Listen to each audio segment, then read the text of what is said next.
Ya, kita memang menggalakkan bagaimana agar makanan bergizi ini, terutama buat ibu hamil, kemudian anak balita, kemudian juga lansia, ini bisa menjadi perhatian kita bersama agar asupan gizi itu cukup, terutama ibu hamil, ya, agar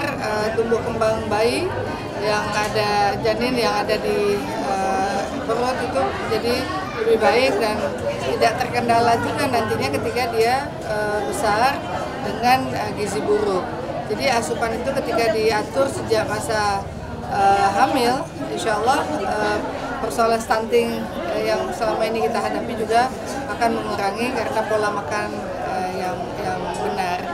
asupan yang cukup. Nah, ini kan kita terus sosialisasikan kepada masyarakat Kota Banda Aceh karena mengingat jumlah stunting kita mencapai 900 lebih. Ini bukan angka yang rendah karena persentasenya mencapai 9,11%. Nah, intervensi kita salah satunya dengan adanya puskesmas keliling hari ini, nanti kita bisa bekerja sama dengan lintas organisasi, kemudian juga komunitas-komunitas ya untuk terus mengedukasi masyarakat agar persoalan stunting teratasi, gizi buruk juga dikurangi, ya. Kemudian asupan bagi ibu hamil dan juga lansia juga gizinya terjaga. Puskesmas keliling ini salah satu terobosan yang kami ingin lakukan ketika pilkada yang lalu, janji politik kami kepada masyarakat, di mana dengan adanya puskesmas keliling bisa berkolaborasi dengan posyandu yang ada, dengan Gampung, sehingga bisa melakukan pemeriksaan berkala, kemudian juga termasuk lansia atau orang yang sedang sakit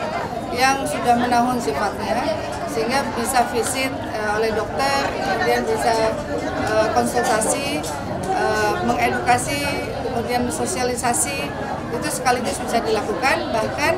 juga bisa memberikan rujukan apabila ada pasien yang memang membutuhkan penanganan yang lebih komprehensif, yang lebih membutuhkan peralatan yang lebih lengkap, sehingga juga di puskesmas keliling ini bisa memberikan rujukan.